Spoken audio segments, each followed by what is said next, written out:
right, everybody, welcome back, and appreciate you being flexible with us on the schedule. I know it's shifting just a little slightly. Okay, so now we're going to talk about money. Raising money makes the films go round. But before we get into it, in case some people have come before we did the initial introductions, we also have a new panelist that you guys haven't had a chance to meet yet. I'm going to have everybody reintroduce themselves. And Gabe, please introduce yourself. Good morning. My name is Gabriel Faria. I'm currently the CEO of the Trinidad and Tobago Chamber. Before that, I worked with Angostura and Carib Brewery. So I have some of you all may have come to the organization looking for funding for projects. So that's why I'm here, to tell you why you didn't get your funding.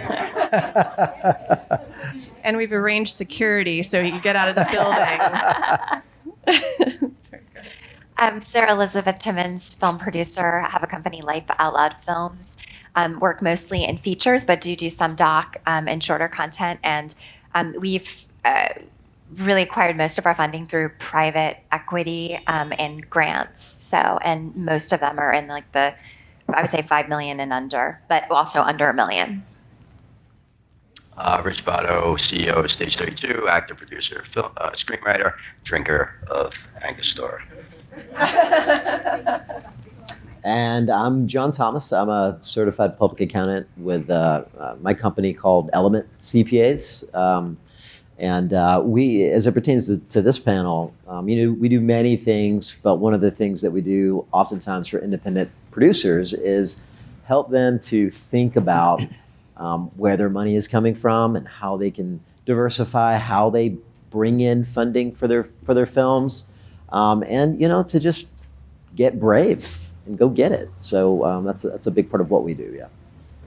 All right, I love it. I want to start the panel just quickly because there's all different types of ways to raise financing. So I want to set the tone and give clear definitions. Sara Elizabeth, I'm actually going to start with you. Can you define what traditional fundraising is for a movie? Yeah, I think if you're fundraising traditionally, it's mostly going out to private equity investors. So you're actually going to individuals or companies that are going to write you a check. They are going to expect to then have a piece of the pie when the film is actually sold. So they actually own a percentage of all the profits that come in from that film. So that would be your private equity. Great.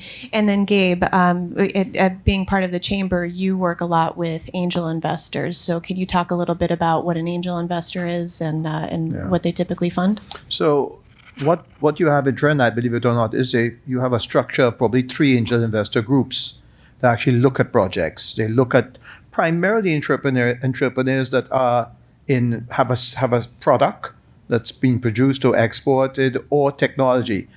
The creative sector has not participated in that arena, primarily because I don't think there's a strong business perspective that's been put forward. So that's something that could help if we can find a way to create a template that shows what the return is, what type of investment, what's the audience, right? So, but a lot of investment, a lot of projects are being funded by angels, and they're doing very small projects, and a lot of technology investment is being put in terms of looking extra Trinidad, outside of Trinidad, and there is money available. All right, great. And actually, so Sara Elizabeth, you've worked with grants. So can you identify again, just defining grants for the panel? Yeah, I mean, in grants, which is very different than your private equity, where you actually have to prove to the investors that you can probably, how are you going to get their money back? What is the rate on their return? Grants are money that you don't have to pay back. So it's great. I mean, if you make a whole film entirely on grants, then any money you get in the back is just gravy. But you can get grants. I mean, there are specifically film grants, but depending on what your film is about and what special interests, whether it's adoption or, it deals with domestic violence or a certain, playing chess or football, start looking at organizations specifically that might have grants in that arena. And then, it's free money that you get. You can use it. Usually there's stipulations of some kind. They'll expect you that you have to follow certain protocol to get the money or how you spend it. But it's money you don't have to pay back. So it's great. And there's a lot of different sources besides just film grants. Great, and we'll get into that. We'll give you guys some resources in just a little bit. And while RB's getting mic'd up, I can actually answer the question about crowdfunding. Crowdfunding is really, I think, going to be a key element for the people sitting in this room. Crowdfunding is, are you mic'd up? Check. Oh, jeez. That's even worse. Yeah, I can come back. All right, back to RB. All right, so rewards-based crowdfunding is what you're familiar with. It's like Kickstarter, Indiegogo, Seed and Spark's another one, where you are basically raising funds from people you know or people you may not know in exchange for, it could be anything. It could be tchotchkes, it could be credits, it could be anything. Equity-based crowdfunding is a little more complicated. You're raising money for pieces of the pie, and so to speak. There's obviously regulations to that, and a lot of them are local, depending on where you're at. And excellent. And no matter which way you guys do decide to raise financing for your film, it'll all flow into John's area of expertise. Because if your film is making money, tell us a little bit about the back end when you start working with the film on the accounting side. Yeah, the back end is so dependent on the front end. So the way that the money comes into the film determines what happens on the back end. So the type of financing you have, they've outlined different types of financing. Sometimes you have to give people money back, and sometimes you don't. And if you have to give people money back, then that really determines your profitability, what you can expect to get from your film. When you have equity financing, you have responsibilities. You have partners. One thing that people don't realize when they're raising money and giving equity stake or subscription model equity, and in this case, you use limited companies. In the United States, we use generally LLCs, which are very similar. You're giving people a stake in your business, and you're becoming a partner with them, and you have responsibilities alongside them, which are legal responsibilities and ethical responsibilities. And so I guess the big takeaway on that introduction is you need a CPA and a lawyer before you do any of this. Even if it's a small budget film, it makes sense to invest in some of that up front so you don't pay the price later. Definitely. Yeah. And one of the things that I want to go into very specifically now is, Gabe and I were talking about this, identifying approaching private investors here. So I want to talk about, for the people in the room, it's one thing to say, hi, I need, I keep using the US dollars, but hi, I need 35,000 US dollars for my film. Okay, and what? So what I want to do is talk with the panelists here to talk about the specifics of what you need to raise traditional equity. So I'd love to talk about, maybe Sara Elizabeth, you could get off in terms of like lookbooks and budgets, and can you just kind of go through the types of materials that you would need to present to request equity? Well, I think it's important to note first, too, that before you create any of that, you have to sit down and know what you're offering the investors, right? So what is what we call the waterfall? Should I explain that first, or do you want me just, because if someone says to you, okay, I'm going to write you a check for, $50,000, $100,000, what am I going to get in return? And oftentimes it traditionally in your model with an indie film, it is you will get all of your money back first. We'll make you whole. We'll give you a 20% ROI, so they'll get an additional 20% rate on their return on top of that. And then, let's say you say all the money that comes in for the remainder in the life of the film is going to be split 50-50 between the equity investors and the producers. But it's important to know what that is, because that's something that you're going to have to explain, and that's the purpose of your materials, is to show these investors, they're giving you money. They want to know that they can trust you. So to go back, first, a deck. This is not liking me. Okay, maybe I just won't move. That's hard for me Just to do. stand still. Usually I start with a one sheet, which is 1-page summary of everything that you are offering. Then it's really good to have a deck, and your film deck is think of it as like your marketing tool. It's how you're going to introduce your project to any potential investors. So it's going to have the bios of your team, what is the log line, maybe a really small summary. I think it's important too in that document to have comparables.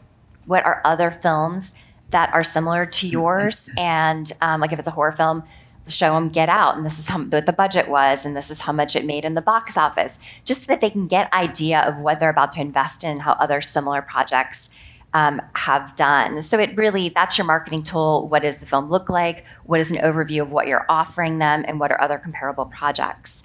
And then on top of that lookbook, it's normally what you start with. So that's a presentation. It goes over what your minimum investment is. So it could be, again in US dollars, like $25,000, or maybe it's $10,000 is the minimum investment that somebody can buy into the film.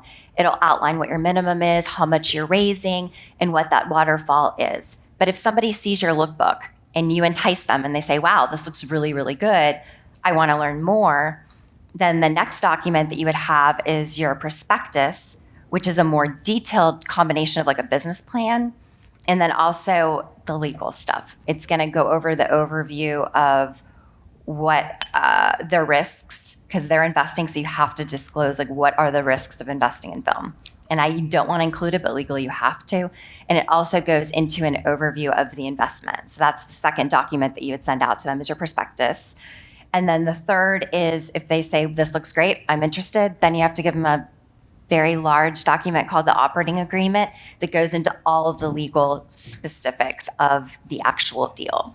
And part of that operating agreement usually includes information about SEC. So if you're taking money, is that the jurisdiction here? Not applicable. No, okay, not applicable here. No. Forget about, you guys are lucky. Forget about that. So those are the documents, your lookbook, deck, marketing material, your prospectus, which is like your combination of your business plan and the risk and the overview of what you're offering, and then the operating agreement, which is you're signing on the dotted line, you're going to write me a check, and this is where everything's going to go. I love that. And so, one of the things, this is kind of a little bit of a segue, but as RB had talked about in the previous panel, with you attending this conference, you're going to get 4 free Stage 32 webinars. So we actually have these documents available on Stage 32. So we have different webinars that we have templates that you can start with. So if you haven't put together a lookbook or started to put together your prospectus, we have downloadable templates that you can use if you select one of our webinars. So, it's a great starting off point if you haven't put together that intensive of a finance package yet. And I want to actually turn it over to you, Gabe, because from your perspective, I think it was great to hear Sara Elizabeth talk about this, because it turns it from what money can you give me, and it changes the conversation to how can I benefit you, the investor. So can you talk a little bit about coming from that perspective? All right. So most of my engagement with the creative arts has been people coming in and saying, I have an artist, I have a film, I want to produce this. But they'll come to organizations like Angus to Carib, Guardian Media, and I've worked with those 3 organizations. But when you come asking for money, you're not asking for equity, you're asking for sponsorship. However, we get a letter, and the letter says, I have this amazing film I'm doing, this is why you should give me money. And you have different tiers. It's $500,000, $250,000. I'm talking TT dollars, right? But no one calls me. So then they call me 2 weeks before the film and say, I sent you a letter. I didn't get any response from you. I said, well, I'm sorry, I'm not going to chase you down to give you money. So the first thing we have to understand is that when you're running a commercial business, your budgets for next year are done now. In September, your budgets are done for next year. So if you are going to come to an entity to ask for money, and you want it in 3 months, chances are, especially if you're talking a couple $100,000, 50,000, whatever it is, depends on the size of the organization, they're not going to have the money. They're not going to have the money put aside waiting for you. So it means really creating a relationship with that entity long before. Getting to know them, getting to sit down and talk to them and talk about what you are about. Now, this is sponsorship. I'm talking sponsorship specifically because personally, and I might be wrong, and I don't want to get beat up before I leave the door, but personally, in my engagement with the creative arts, I don't see any of the commercial aspects of what you are doing. I don't normally see it. What I'll get is a budget that says, "This is how much money I have to, I have to spend to do this project," but I don't see the part that says return.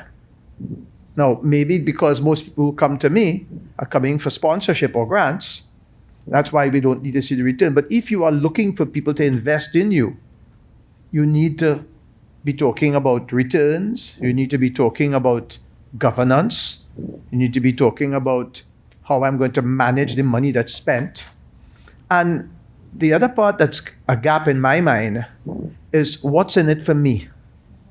As a sponsor, and people have come to me, and I'm seeing some people who have come to me before, we have this great show. Okay, it's a great show. I don't understand the show. That's not I sell beer. So I don't understand the show. Who's your audience? Is this my audience? Is this the most cost-effective way to get this audience? No, I'm talking from a commercial perspective. I'm not talking grants. People come and now Angostura, we actually sponsored a number of projects in Angostura because Angostura actually had money put aside for that type of investment. Right? So we have invested in projects when I was at Angostura here and internationally. Product placement. I think you guys have seen the show New Amsterdam with the solo and the doubles. Some of you all might have seen that product placement. Right. So you saw it, right? I mean, great. I mean, everybody talked about it, it was all over. That is product placement, right? Why is it product placement? What's their audience? How many people saw it? Now, the challenge with product placement is if a brand doesn't have reach where the product where it's being shown. So if you went to Coco Bell and said, "I'm going to put your chocolates in Seattle," but they're not selling in Seattle, then product placement don't help them. So it also has to be relevant to companies like Angostura, companies like Carib to a lesser extent, can see the benefit of product placement internationally. In the local market, product placement is great. What are you going to pay? What's the size of your audience? Somebody tells me, invest in advertising in the morning show, be it TV6 or be it CNC. Morning show has 7% audience share. So I judge very simply, what's the audience share? How much audience is that? How much is it going to cost me? What's the cost per eyeball? So understand how a commercial person thinks about investment. Move away from that now, grants. There are opportunities. There are entities in Trinidad that have made a commitment to support culture, to support the creative arts.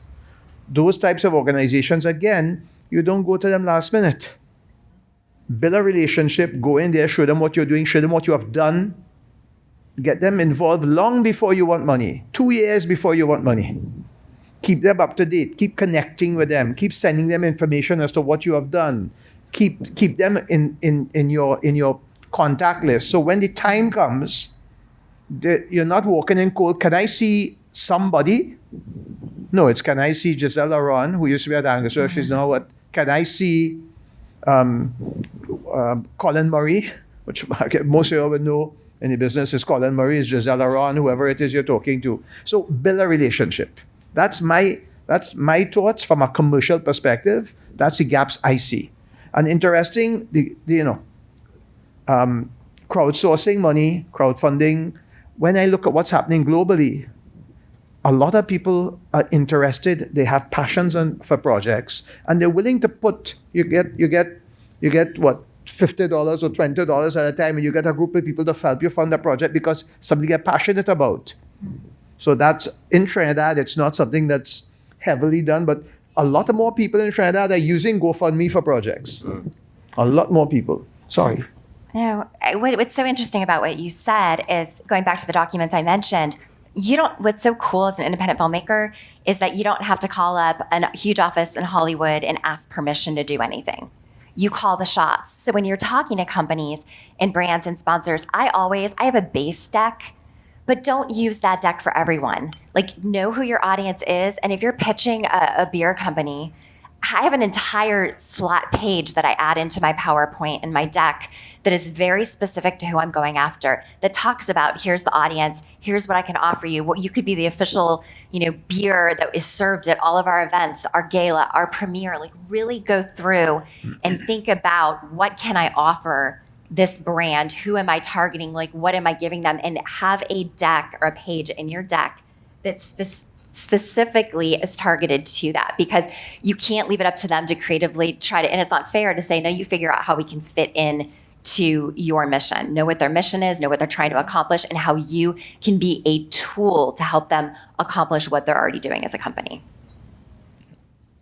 Absolutely, changing the narrative to what can you do to help them. And to the point earlier about doing the YouTube videos, like the how-to YouTube videos, that's another great tool to put into your deck. If you are using the internet and you are reaching outside of Trinidad, you can end all of your videos with, it's something about the beer company. So all of a sudden, that's allowing the beer company to get more exposure. So it's really just creatively thinking of a way that you can help that brand versus them just giving you money, for no reason.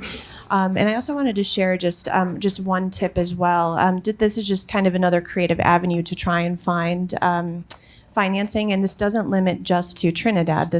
You literally have the world that you can go to. Let's say, for example, you have a script or you have a story, and in it has something with, let's say, classic cars. I don't know, maybe there's like a something in there that's about classic cars. Great tip is, why don't you find classic car organizations online? There's hundreds of people that are very passionate about classic cars. Reach out to them, let them know about your story. Say, hey, if you'd like to become a part of my story, maybe you have members of your organization that might want to donate some money to help fund my story. And then in return, you can give them exposure through the film. And, there's different things like that are very creative ways to be able to bring financing into your film. So next thing that I wanted to do is I wanted to shift the conversation a little bit into crowdfunding. And so I do know that like some of the traditional platforms aren't available here in Trinidad. However, I think RB, you can do kind of a quick overview on like the benefits of crowdsourcing for this budget range. Indiegogo is available here, right? Yeah. Yeah. Okay. All of them are. So crowdsourcing, I mentioned in the last panel that I wrote a book. I was asked to write a book called Crowdsourcing for Filmmakers. It was published by Focal Press. I'm going to give you a hack. It's available on audiobook through Audible for free. If you have an Audible subscription, download the book, cancel your subscription, you get the book for free. Crowdsourcing for Filmmakers is the name of it. Okay. So there's a little hack if you want to listen to the book. It has a ton of examples and case studies having to do with crowd-funded projects that were able to be funded through crowdsourcing. So crowdsourcing at its most base, and obviously the book's 260 pages, so I'm going to distill it into one line, but crowdsourcing is very simply identifying, engaging, and moving your audience, okay, for the purposes of supporting you and supporting your project. So how do we go about doing that? Well, identifying the audience is kind of what Amanda just talked about here with a classic car example. Who's the audience for this film? Who's watching this film? Who will be interested in this film? By the way, this is the same for traditional financing as well. I'll give an example of that really quick as an aside. The movie we did in Chicago was about a lesbian couple. One of them's running for mayor. One of them is an entrepreneur. The entrepreneur they're going to try to have a child. The entrepreneur can't get pregnant. So they decide they're going to adopt a baby. And they adopt a baby, and he has XYY, an extra Y chromosome, which makes him very aggressive, really challenges the marriage and all of that. So we went to a variety, and XYY has now been identified as being on the autism scale. We went to a ton of autism groups, parents of XYY children. First and foremost, not only did we go to them and, talk to them about the film, but we showed them the script to make sure that we got everything right, to make sure that we were showing this the right way. Now, what does that do? That gives them ownership. This is all, by the way, part of crowdsourcing, so it's going to all fit into everything we're going to talk about with crowdfunding and raising financing. But the idea is that you're giving people ownership, right? You're making them feel invested in the project outside of giving you any money. What ended up happening was quite a few of these groups ended up giving us money, came down and talked to us about it. That's crowdsourcing in its own way. But for the purposes of a crowdfund raise, you want to begin crowdsourcing 3 to 6 months before you ever launch your campaign. So for the first 3 to 6 months, you are identifying that audience. You're engaging that audience by, sharing content, involving them in what you're doing, involving them in the story, involving them in the project. And what you're doing is you're winning champions throughout this entire process, so that when the time comes to push the button on the campaign, you're able to move them and you're asking them to carry the message to other people. Again, this is very basic. There's a hell of a lot more in the book, but this is the idea. Most crowdfunding campaigns fail because they just launch. They have that if you build it, they will come mentality. Doesn't exist. Doesn't work. Okay. And then people think that their project is so spectacular that everybody's going to want to come in and throw money at you. The competition for crowdfunding dollars is humongous, and it's never been bigger, really, than it is right now. So how do you stand out from the crowd? Well, the way you stand out from that crowd is, again, by identifying, engaging, and moving that audience. That means setting up a social media page for that film and getting people involved with it 3 to 6 months before you launch. It means getting on the phone and calling organizations and companies and everything. It means drilling down into your script and finding other areas, like sub areas of things that go on in your film where you might be able to go to companies, organizations, people, and get them involved and get them interested in being part of your project. Again, that's a 3 to 6 month process. Here's the dirty secret about crowdfunding. If you can raise 35, first of all, you have to be honest with yourself about how much you're raising, by the way. Lower is better. Don't think you're going to go out and raise $100,000. Lower is better, okay? Be honest with yourself. How much can I really make this film for? How much do I really need? Factor in whether you're going to put post-production dollars in there, which I highly recommend you do. A lot of people don't. They end up making the film, and the film sits on the shelf forever because they go back to the crowd to raise post-production dollars, and the crowd goes, you should have thought of that from the beginning, okay? If you can raise 35% of your goal in the first 7 days, you have a 97% chance of financing the entire thing. How do you get to 35% in the first week? Friends and family, okay? What you do is you go to friends and family and you say, I'm doing this project. It's a $10,000 project, okay? We're trying to raise $3,500 from friends and family. If you can get that money, if you have that booked, okay, what you do is you launch the project, you have everybody come in on different days, the first 7 days, because everything about a crowdfunding campaign is psychology. If they see it's ramping up, people are going to come in. If they see it continues to go, they're going to come in. If they see, 3,500 coming on day one and nothing comes in from day 2 to day 7, they're going to go, something's up here. Okay, it's a psychological thing that people want to invest in projects that they really feel are going to go. Okay. The other part about crowdfunding is this. We talked about this earlier about winning champions. The first time you crowdfund, people are going to be investing in the project. They're going to be investing in the idea of the project, the themes, the story, all of it. If you execute the whole way and you deliver on every promise that you make, the next time you go to crowdfund, they become fans of you and they are going to invest in you. And if your first thing's a $10,000 horror, and now you want to do, I've seen this happen, by the way, now you want to go do a $30,000 musical, true story, it sort of happened. If they saw that you executed and you're continuing to communicate with them, and you continue to communicate with them, not after you just got the money and then went away, but throughout production, throughout post, while you're in festivals, everything, they're coming back for more. So you're winning those champions. So that's, it's that simple. I mean, it really is. It's putting in the time. It's the long game. It's what we talked about in the last panel about, it's a marathon, not a sprint. You got to put in the time. And what's interesting about that is if you've now identified this audience of people that have participated in this campaign, and then you're going to go also raise some private equity, you now have the ability to say, look at the number of people. We have, 10,000 people that are following us. And you could start to do the math to say, well, if we get each of those people to purchase a DVD. I don't know if that happens anymore, Right, or right. download it. Like you can actually show the investors the number of look at the people that are already following it. If they each purchase it or participate, we can already, bring the money back, even if we just sell this completely on our own. An example, I think your job right now is not just to raise and find the money. It's to build your audience. And they go hand in hand, and they're equally as important. Our current film is true story about orphan boys in the 1920s that played football, and they played barefoot, and they went undefeated and unscored upon for 8 years.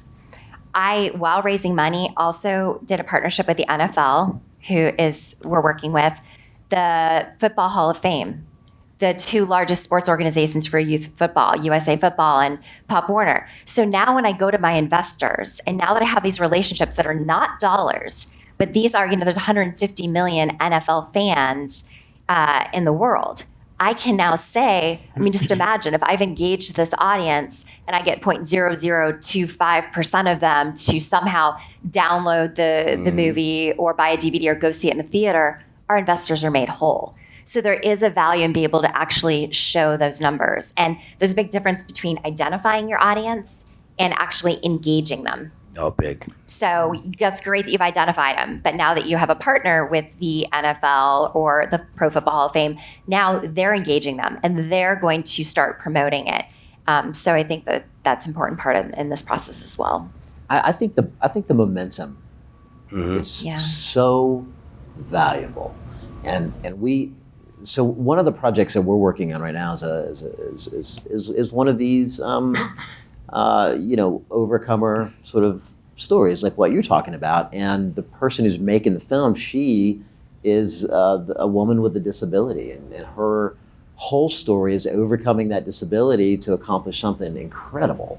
Yeah. And because she's the one that overcame the disability, she's got such passion for the story that she is aggressive. And when she's out sourcing funds from all of these stakeholders, which is what they really are, people who believe in her story, they can see that she believes in it. And so one of the things I see her do that, I see lots of successful fundraisers have that sort of momentum and that drive. I see the ones that fail can't come up with that. They can't manufacture that drive. And it's a little bit easier when you're her and that drive is sort of intrinsic in who you are. But when you're you write a story and that story isn't sort of the thing that drives you, it's the business of it, and you become tired. You can't generate the same momentum as maybe she can. You got to find it somewhere else. So it's hard work, and lots of people don't make it over a hump where they get that beginning, bit of funding that gets them to the point where they can go to other people and show that they have some success in hand. And so, I love what everyone has talked about so far is relationships. And so, Absolutely. One of the things that she was successful in doing is getting a grant from a nonprofit organization to help fund her project. She doesn't have to pay it back. This nonprofit organization sees her as a focal point in mission. So they want to do her next project. So that's momentum for her personally, not just this project. And now she's got career momentum, which is totally different. Well, it's fans of the brand. I'm sorry, just I want to mention one thing because it fills this gap. But you said, you want the thing that misses the mark sometimes for you is why it matters to you. Yes. It's the biggest mistake, really, honestly, that creatives make, not only in their social media attempts, not only in their financing attempts, but even when they go to pitch a film. Everybody knows why it matters to you. You know why it matters to you. Why does it matter to the other person? Why does it matter? What connects you to them, or vice versa? What why does the material matter to them? Now, for a production company, it could be financial. They could sit there and go, I could see the viability of this. This is going to make money. When you're doing a crowdfunding campaign, it usually is, I love this material, or I love this genre, or I love the story that you're trying to tell. Or it's one of those things, but you have to put in the work to identify who those people are. And the message might be different for different groups. Yeah. You know, for the XYY community, it was to shine a light on something that a lot of people don't know and don't understand. And people, parents of kids with XYY, it's been totally misdiagnosed and totally misunderstood. And they just think that these kids are bullies. You know what I mean? Not true. So they want to shine a light on that. So for them, it was, let's put some money in. For the LGBTQ community, it was a different reason they wanted to be in. It's different for everybody, but you have to know that, and you have to be able to, cultivate your message for each individual group. And I'm sorry I interrupted. No, that was right in line with what I was going to say. I think, who is your audience? Who are you going after? Just don't go to any brand that can have product placement. I think that we were talking about this last night amongst the group, and most of your investors or sponsors aren't doing it for the money. You have to show that you're going to be responsible and that you have a plan, but they're doing it. I usually say it's one of four things. It's personal. They're investing in you. I have investors that have never read the script of the movies that they've invested in because they were investing in me as a person. I reminded them of them when they were young. They see my go-getter attitude. They believe in it. So or people that know you, family, friends. You've got your personal. You've got investors that are the caring investors. They are part of the adoption community or the cause that you're actually addressing within your film or the mission behind it. You've got your ego investors. All you have to do is give them a list of, well, you can go to this premiere and you can meet the celebrities and you get tickets to, all the big events. And they're like, that's their why. Like, what is your investor's why? And this is all going to be how you target them when you go in and pitch them. And then the third one is the economic, which is not just the financial. Like the first film that we did, which was well under $1 million, What About Bob was shot in this little lake community. And a lot of you probably know What About Bob with Bill Murray. And when I got there and everyone was talking about, well, what about Bob? Bob was shot here. And I was like, oh, I thought that was Lake Winnipesaukee. And they're like, oh yeah, that's just what they called it in the film, but it actually was shot here. I was like, huh. Well, guess what? We're going to make a film here, but we're going to call it Smith Mountain Lake, the real location. We're going to keep real businesses. This is going to become a calling card now for your community, almost like a tourism piece. So just the fact that I identified what was missing out of the last film that was there, that everyone sees and they have no idea it really was this lake in Virginia. So when all of my pitches to all of our investors, and when I say investors, I mean sponsors as well, was we're going to call it Smith Mountain Lake, where this is going to be an economic development and a tourism tool for you that is going to put you on the map, and people will go and look up your business and that restaurant and this area. So that was me identifying a need, and that's where all of our investors came from. So your economic, your ego-driven investors, your personal, and then those that care. I think those are the four main buckets of identifying who you need to talk to. Gabe, do you have anything to add? It's interesting when I hear from American or from a North American perspective. I'm trying to put it back into here. And I'm trying to understand if anyone here is sourcing funds, do you look at those individual buckets? Because you're not going to get all your money from sponsorship. You're not going to get all your money from grants. You're not going to get all your money from friends and family. So any business has to be built on each of those segments and identifying there's a term we use when we create something, it's called what's in it for me. Whoever it is, be it ego, be it a cause, be it capital, return, be it audience. So that's kind of like, in my mind, the range of reasons why I get involved. I'm passionate about the business or about this story. I want to reach the audience you're reaching. I want to get a return on money, or I believe this is important as a corporate citizen. I want to invest in this. So that's your range of audience, and you're not going to survive targeting only one of them. Your business has to be built around understanding that each of those people are going to form part of your buckets. And it applies in Trinidad. I think part of the concern I have, and I might be wrong, when I talk to people in the creative sector, I don't think there's that muscle around having, I think there's a base in creativity, but I don't think there's enough muscle around understanding how to satisfy those 4 stakeholders. And I might be wrong as I'm saying, but that's the perspective I get. As I say, people come to me in August, we're launching this in October, I need to get money now. No, it's not gonna happen, right? So again, it's a lot of muscle needs to be put in. If you want to succeed in creativity, you have to succeed in your planning. You have to make sure that you're ready 2 years before. And and you have to have a record. So you have to have a record that people can say, this person has done something. When you see someone in the room, and there are people in the room that's done work, and they come to you, you feel safe investing in that project because you know that person has succeeded, right? Chances are you're going to fail. Failure on a project is learning from that failure and correcting the errors. Everybody fails. That's not an issue. Businesses fail all the time, but they succeed because the first thing they do is say, when we did this, we recognized where the gaps were and we took corrective action. So in this new one we're doing, this is how we're correcting that. You can't hide from it. Address it head on. Don't think Trinidad's too small for people not to know. All right, that's my thoughts. Love that perspective. I love that. I do want to make sure that we have enough time for questions before we break for lunch. Does anybody have any questions so far? Sure.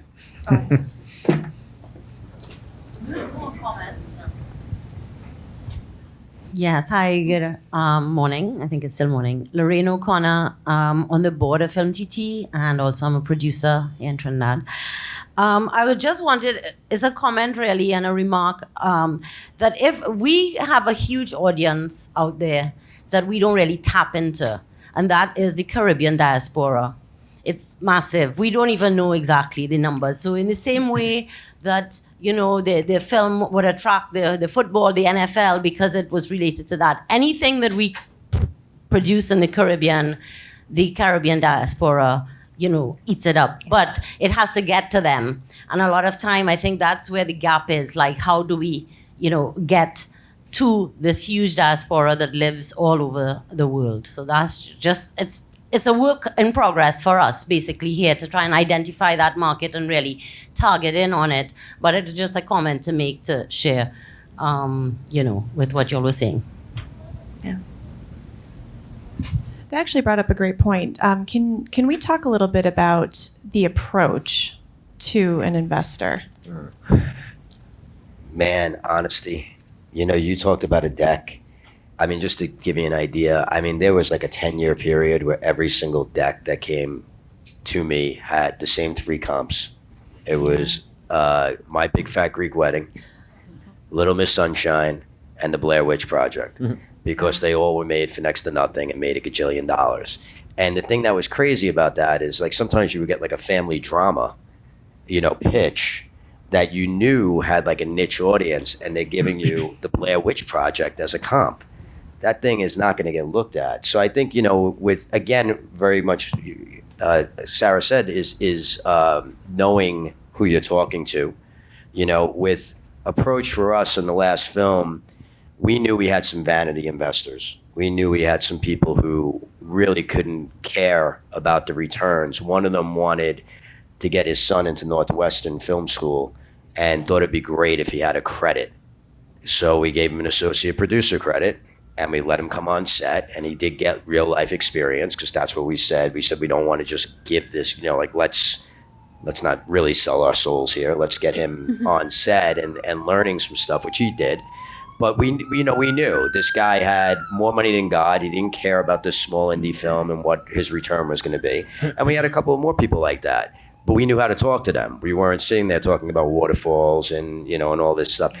But other people we were. We did like an investor night where we brought people in and we showed them all the documents that you're talking about on a screen. We set up a nice little audio-visual thing. We brought in some food and some wine, and, you know, we had a really nice night, and it ended up getting us 1 or 2 investors for, you know, not gigantic money, but good money. And, so it's all approaches everything, but approaches everything with everything in this business. You got to know your audience, and you got to know who you're talking to, and you're not going to BS anybody. Like, if people have invested in films before, they know the deal. They know what's going on. So you can't BS anybody. You can't don't overstate. Be honest, be real, and I think that's the best advice I can give on that. I love those events.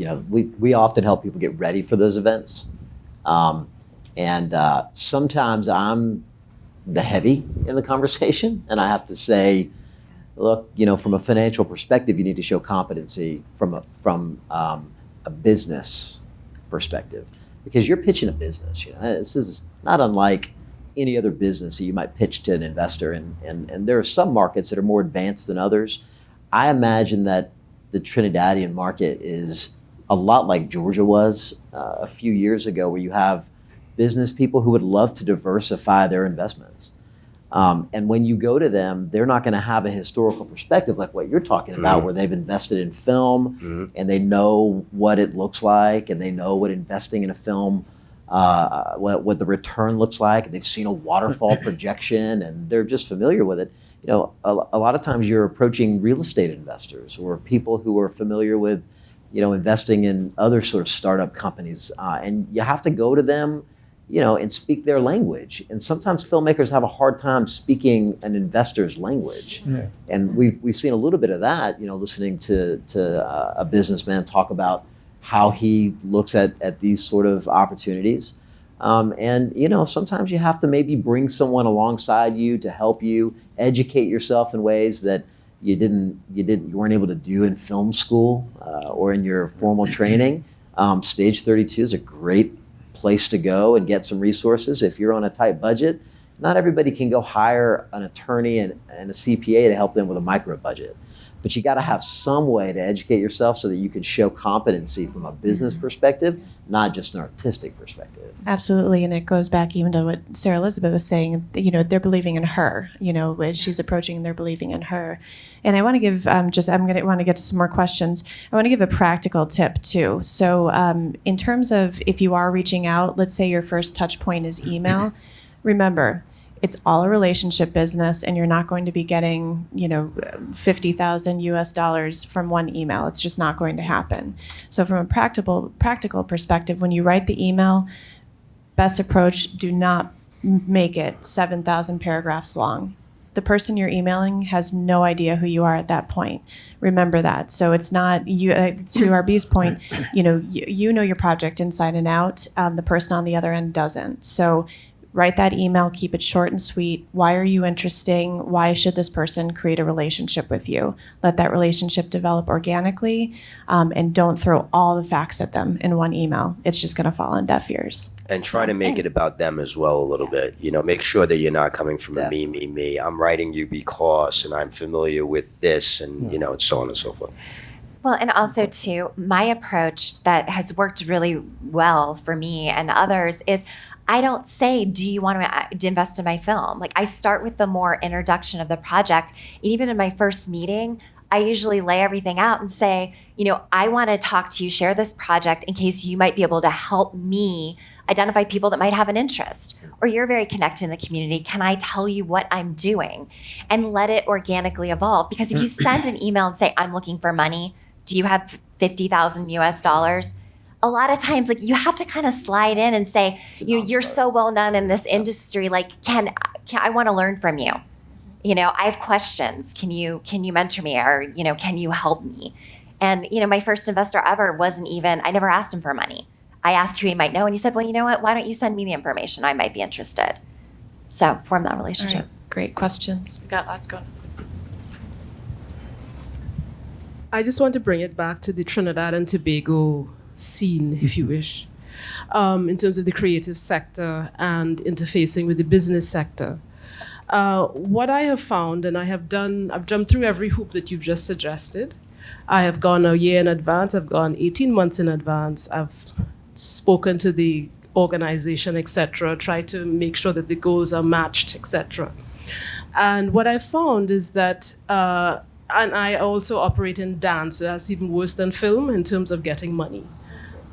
And what has happened is that tends to happen is that we will dance a dance for many months. Nothing happens. And then they will say, oh, sorry. Now, this is after they've promised to get back to me within a period of time. Of course, I, as a creative business person, need to know in advance so I can plan my business as well. So I found that, for instance, if there's a government, sort of a government initiative or something that the business wants to invest in more, mine gets put back at the back burner yet again. So I don't expect that to change very soon, but here's what I suggest in terms of a plan. I suggest that the same deficiency that you've identified in the creative sector in terms of planning, perhaps the business sector, the chamber can get together and have a series of workshops to tell the creative sector, well, this is what you might want to do. It's nice to have it here within the film sector, but there are many other sectors in the creative economy that need to be addressed. And I'll give you one example coming back to film. I did my only so far produced full-length feature film. I wanted to distribute it in the United States, but I am very mindful of the fact that I wanted to have E&O insurance, meaning errors and omissions insurance. And I went to nearly 4 insurance companies here who didn't even know what I was talking about. Yeah. Okay? And so the one was very kind, and they referred me to somebody in Jamaica because they think maybe their colleague did it, et cetera, et cetera. I tracked that down. That didn't work either.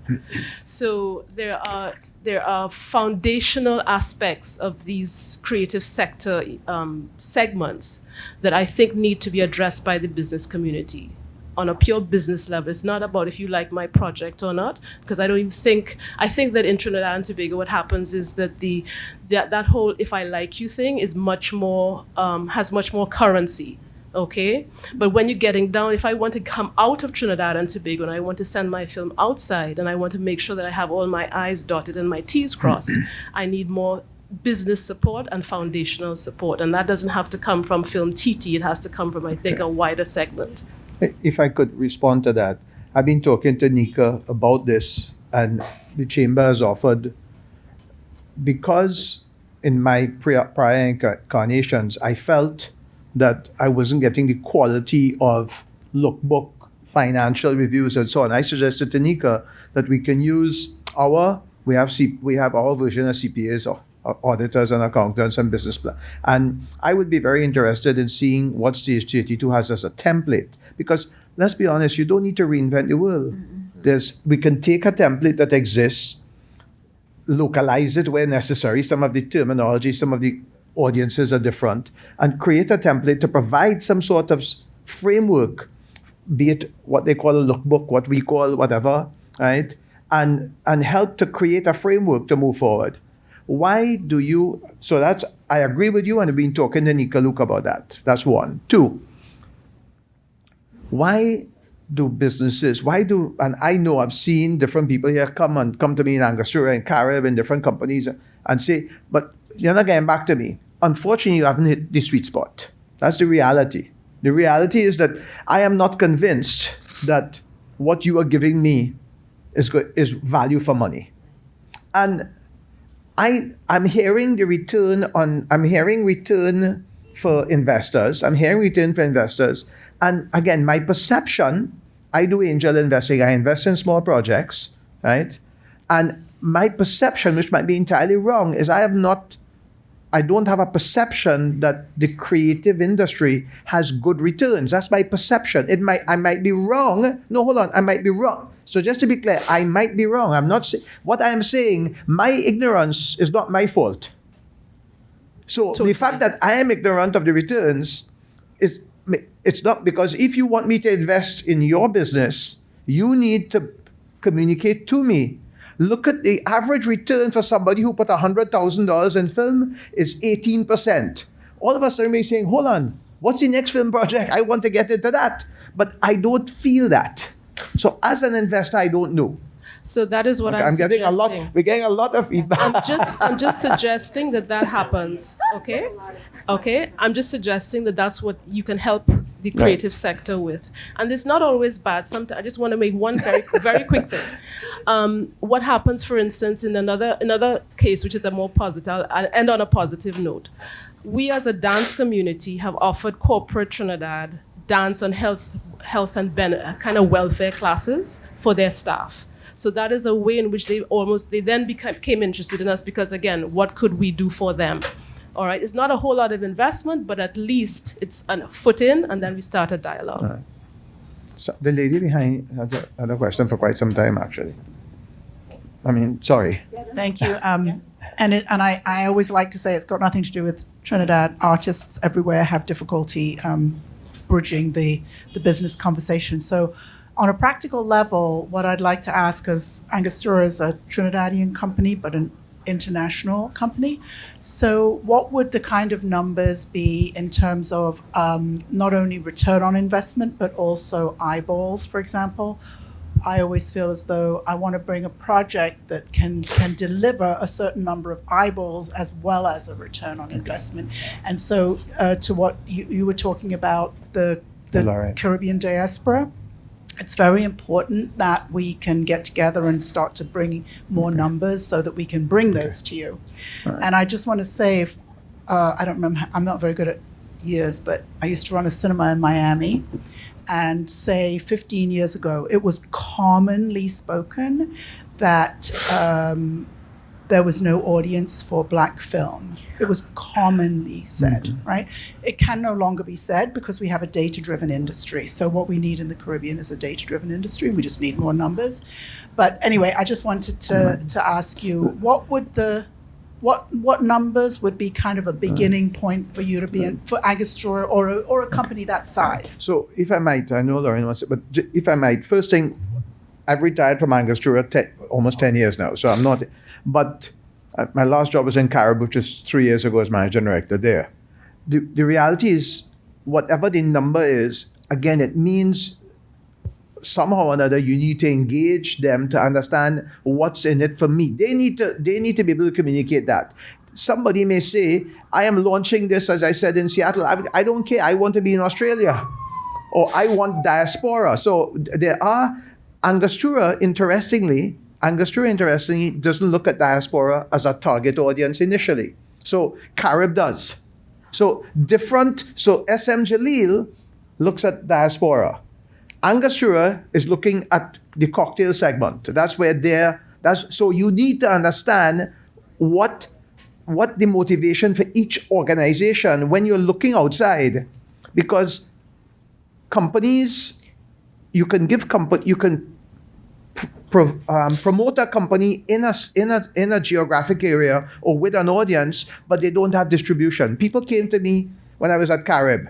I can do this in Washington. I didn't have a distributor in Washington. I can do this in this. Now, I had distribution in Toronto, and you know how Trinidad operates. We exist in our diaspora. Carib exists in the diaspora as a base. So Toronto, London, New York, Miami. That's where I am. So telling me I have 300 million people in the US, I'm not interested. I just want to get in the tri-state, dog a date somewhere, and somewhere in Toronto. So every single person, but it means talking to them. And before you come up with your product, I worked at Guardian Media before. When we created product based on advertiser needs. I launched a product called Metro. I don't know if anybody remembers that magazine. It was a magazine I ran the Guardian, but the Guardian targeted a certain type of audience that KFC and TSTT did want to advertise in.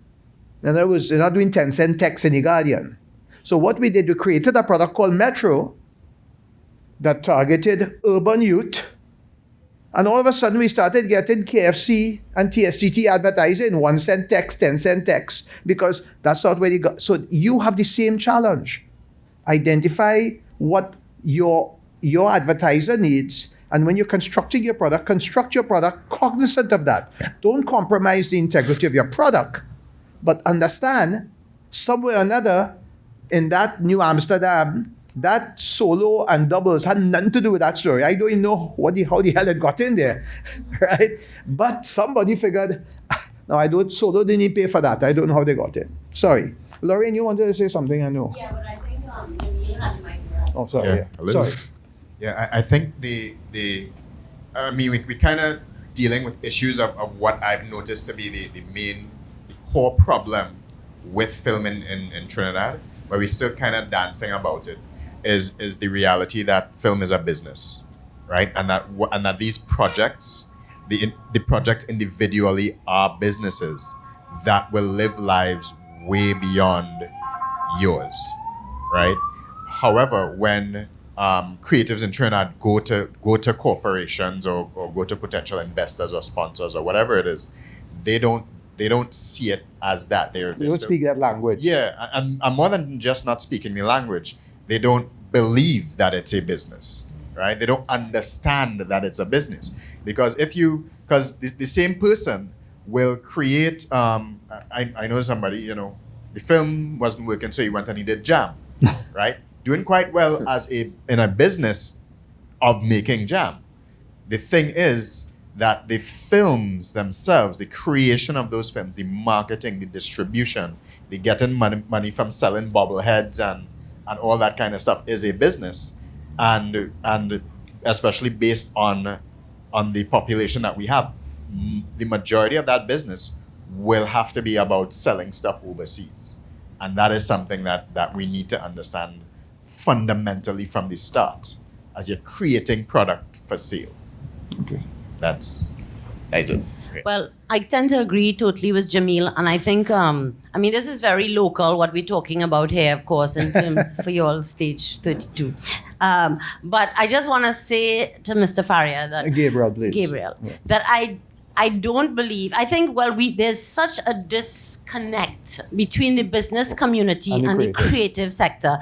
The creative sector is generating millions of dollars, millions. I work with a number of creative people. I know the kind of money they're generating. So I don't think the creative industry I think actually the creative industry is one of the strongest after the oil and gas and of course in Trinidad. But there's no, the business community does not believe that it's a business, basically. Because you're right, we have not been able to show the return on the investments. And maybe we need support, maybe we need help. Creative people, and hats off to Sonia, creative people are generally not business people, I always say, and that's the problem a lot in Trinidad, is that we try and one person does everything. And you can't write a script, make the movie, and look for financing. No. That's why they have people, there to help you do those things. And sometimes... So, it is difficult, but there is more and more. That messaging is critical. It is. So how do we get to the business community? With you? Well, no. And as I said, I have spoken to Nika. We are willing to support because the reality is in Trinidad, the way we talk about transformation, and we always going to be dependent on that single leg, unless we build entrepreneurship, unless we build the creative sectors, because you can't, an economy can't depend. This country lost, just for the people in this room, if you don't know, we lost $20 billion because energy went through the toilet. Mm-hmm. In 2 years, $20 million went away. The chamber says we need to develop the entrepreneurial landscape. My challenge is your problem. My challenge is when I look out there, I'm saying I have $1 million to invest. I want to get a return as an investor. Of course. I don't know what the return is. And unfortunately, I see images of Rose, right, all over France, but I don't know the return. So help me. I think we definitely have to find a way to Can I work say together. something about this? This is really interesting to sit back and listen to this. This is really fascinating. I think the way you bridge the gap, it's interesting to hear you say that we're not business people, we're creatives. I think that's true of a lot of people. What we've seen in LA is a lot of creative people taking on the business side because it's in their best interest to do so. Because again, traditional distribution has pretty much gone away, but alternate distribution channels have popped up. And if you're not familiar with them and you don't know how to navigate them, and you don't know alternative paths to distribution that can make or get you a return and get you to the next project, then you're really losing out. So it behooves a lot of creatives to really learn the business side.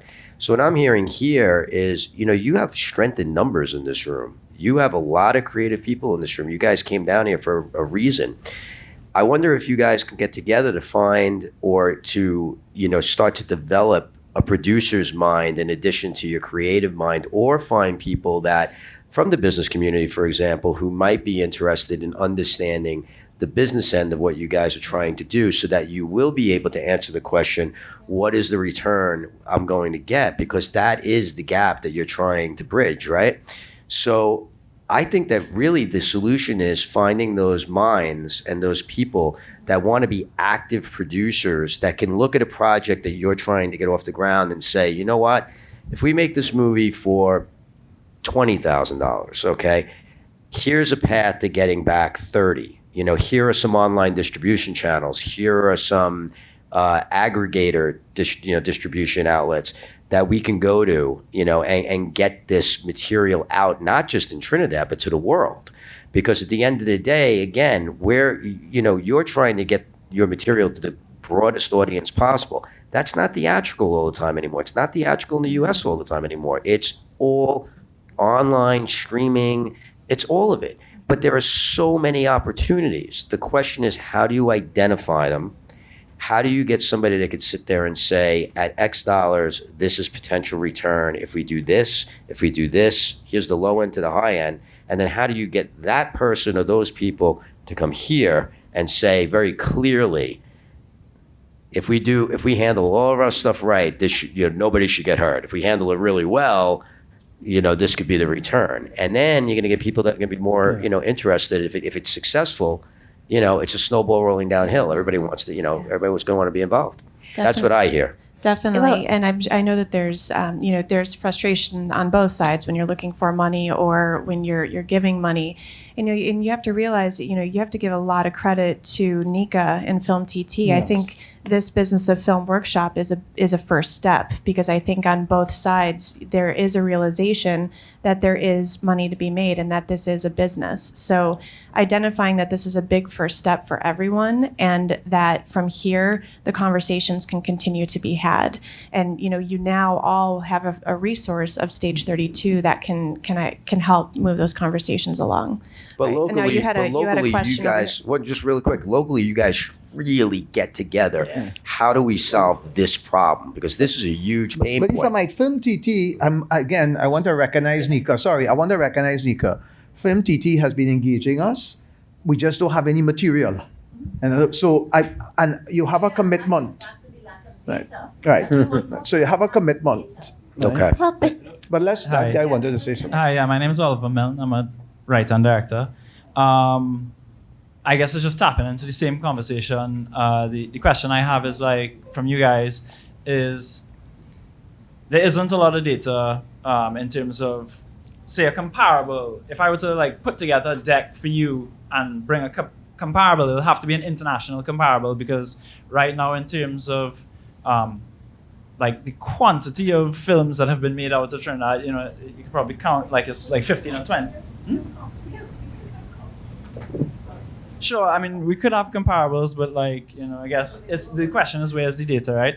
What I want to know is, in terms of coming to an investor, for instance, I went to an angel investment forum that they had in Hyatt the other day. I was shooting. No, I didn't pitch. I was actually shooting it, and an agent from ICM Partners came and gave us a speech on film.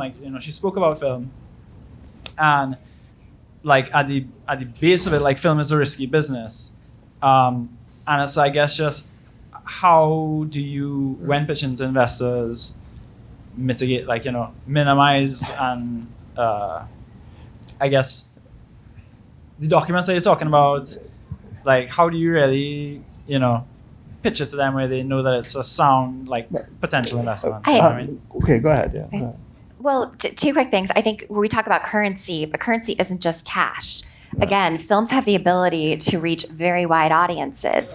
So if you have a product or a company that you want awareness awareness of it, whether it's a cause, whether it's a product, like you have the ability to deliver that. Now, if you don't have comps, or we talked about some comps that might not be exact, how are you different or better? I'll go in and say, okay, Queen of Katwe was considered a flop. I think it was a $15 million budget. At the box office, it pulled in 10.5.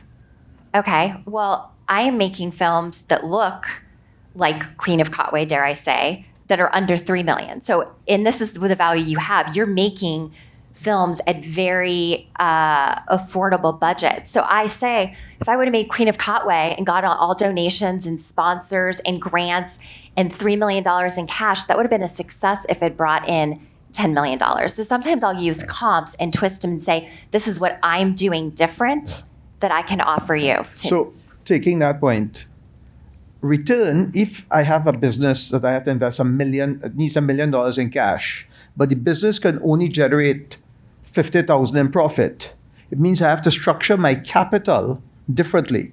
It means I have to get grants. It means I have to get crowdfunding from people who are passionate about this.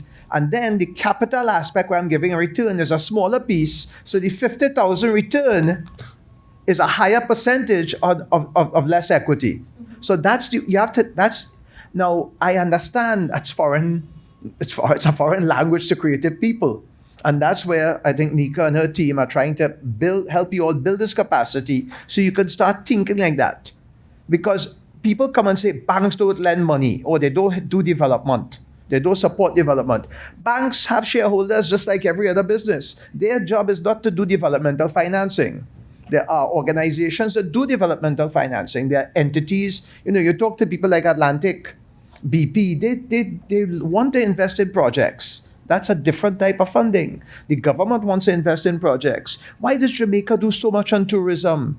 Why does Jamaica do so much in film? Because they recognize the downstream benefit coming back from tourism and coming back from everything else. So there are opportunities. Return is based on how much of the money you have to give a return on. That's basically what I'm trying to tell you.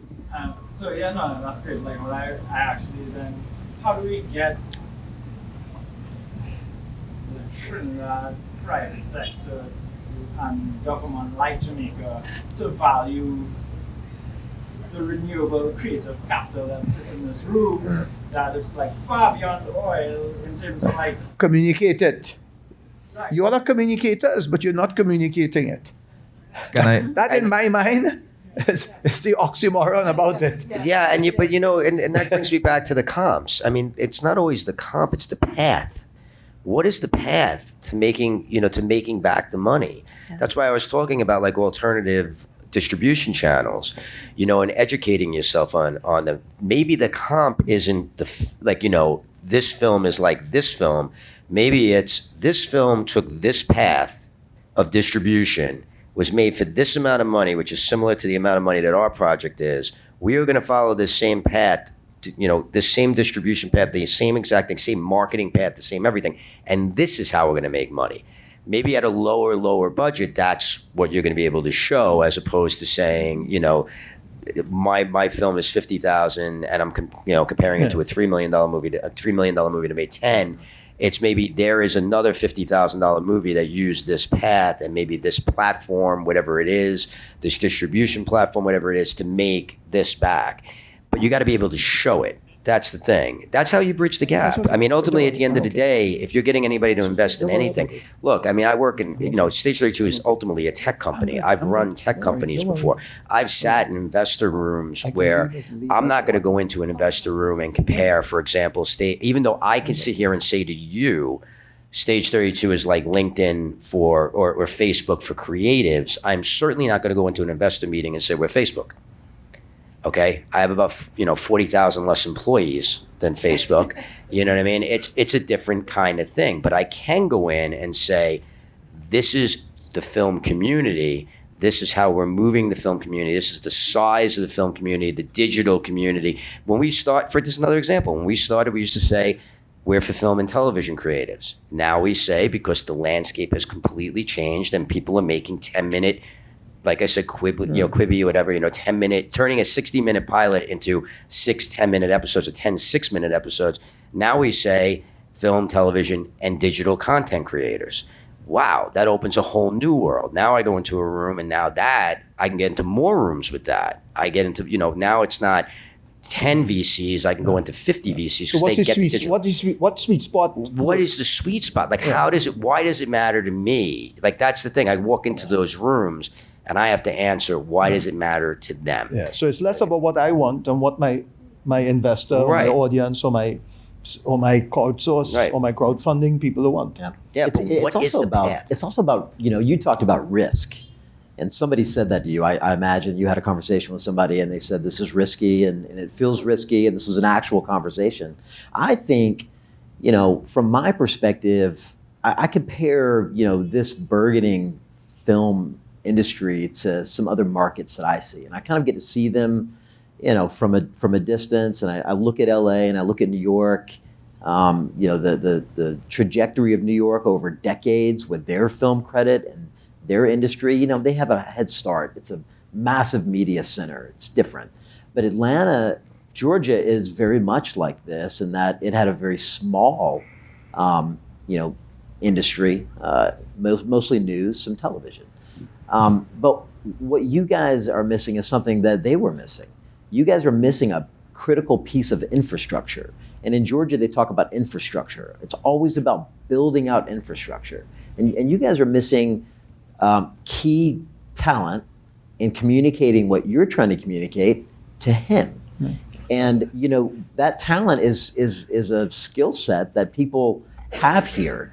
And so what I think you guys need to do is something that Georgia had to do, is go out and communicate to that skill set that already exists here and bring them into the industry. Bring these people that understand how to build a business plan, people that understand how to build a pitch, from a financial perspective. Bring them into the industry, help them. Work with Film TT to bring them in and teach them about your business. Because while they understand how to pitch a business idea to this gentleman, they don't speak your language. They don't understand film. So you need to educate that skill set about film. Now that's a long play. That's a years down the path, sort of building on infrastructure. In the meantime, you have to educate yourself. But that's something that's worth building out here. I want to bring one point. We were talking about distribution. Sorry, you start subscribing today because we all mobile. We're all looking at everything. I mean, when you're flying a plane, everybody's looking at a movie on their laptop that they downloaded off of Netflix, Hulu, YouTube Red, or something. And when you look at the film that's coming there, we're not talking North America. And I'm seeing stuff from India, from all sorts of quirky sort of stuff, shows that target certain types of people. So there is an opportunity to get in. Forget mainstream. There is an opportunity through digital. I mean, YouTube Red, some of the stuff they're airing 6-second spots. I'm seeing stuff on Netflix. This Indian comedian went to India as a detective. It keeps on popping up on my list, right? What? Yeah. So. Right, and you're seeing all of this, so there is opportunity. There is opportunity. So don't get yourself caught up on trying to be big. Today, big brands don't exist. Today is the time of niche mass marketing. Niche mass marketing. Pick small brands because we have a universe. We are boundaryless. Your product is boundaryless. Your product is not locked in. Your product is not landlocked. You're not selling doubles. You're selling entertainment. Entertainment is not landlocked. So think of an audience, whatever that audience is, that you can reach, that is not bounded by who I speak to. In today's world, when you speak to someone on Facebook, social media, anything, you could be talking to someone in Hong Kong. It doesn't make a difference. So pick a niche, satisfy that niche, and understand the business aspect of your business, which I know is why Nika is doing this, and you can succeed. Communicate effectively. You guys are communicators. Communicate effectively. All right, guys. Gabriel has to leave here, so if we could do one more question, then we're going to need to break for lunch as well. Hi, good evening. Oh, 2 questions. All right, but just be mindful he has to. Yeah. Hi, good evening. I am not a filmmaker. I actually provide equipment for events and do event planning and so on, right? As a small business owner, I would recommend to all of you, the only way that you're going to be close to him and get his Money. corporate money or my money, you need to socialize. You need to go out there. You need to mingle. It's not going to happen with an email, because just as him, our companies, same thing. You have proposals coming in. You don't know who the person is on the next side, but the people that you meet, for instance, Warren. I did a couple of his parties, provided smoke machines for some of his music videos that he shoots, etc. But the only reason why I did it is because I knew him, right? Now, you all have something that the US doesn't have. Well, I don't know. The thing is, the government is giving us tax incentives to write off, right? Right now, it's tax amnesty. I know seeing about my taxes. So if you all come to me and you'll show me, hey, if you go about it this way and you do X, Y, Z and you follow these documents, X, Y, Z, you get an 150% on your return. The small business community will jump up at it. But you need to do your background and find out all the details and step to us and bring it forth, because the thing is, we're not educated by that. The small business community, we don't know. It's only, like 4 years ago, I knew that when you sell art, you get 150% back once the company buy it from you, right? So it is beneficial to the companies, but the smaller companies, they don't know. Angostura, RBC, all these companies know about it, and that's why they will go and they will purchase it. I mean, not because they're supporting art, but they know, hey, we're getting a tax write-off too. So prepare yourself and step to us with the ammunition needed that could be beneficial to us as well. I mean, I saw some of your work, some of it really great, some of it not so great. But at the end of the day, just like with my business, you have to keep trying. Keep trying, keep trying, keep trying. It's not going to happen overnight, but keep trying at it. Let's see the next question. And not to be It's a full-time cliche, job. yeah, not to be cliche, but knowledge really is power, and it's at your fingertips all day, every day. There is more information available to you about this business than ever before. I understand you're lacking data comparable to other things going on in the Caribbean and everything, but that's an excuse, in my opinion. You have to find the answer to that. You have to find the solution to that, and you have to take away the questions. You talked about how to make an investor feel more at home. In any field, in any way, it's taking away their questions. It's making them understand the risks, but making them feel confident in you. You're the guy that can bring it home. You're the guy, yeah, it's risky, but it's less risky with me, because I know what I'm doing, because I've done my homework and I know how it works and I know exactly how to run this thing to give us the best shot. Okay. So there's one more. All right, See, one one- final question, then we do need to wrap it up. And one of the things that persons in the film sector especially don't do is they don't take advantage of the other programs that the government has. So a lot of this stuff, like learning how to put together the pitch package.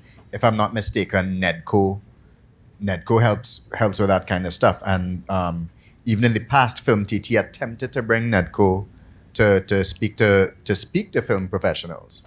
And, you know, they kind of laughed them out of the room because they were not giving money directly to my movie at the time. That was my first day on the job at Film TT, actually, is when I saw that happen. And that was 6 years ago now, right? Some of the people in the room here today were in the room then. But that's the kind of stuff that is given to you for free that you're also not taking advantage of, right? They also give out grants to assist in the actual development of the business. It won't be to go into the production of the film, but it will be to develop the business that then goes to create this product that you're now going to try to sell globally, right? Okay. As well as export and invest. They also help you do that stuff for free too.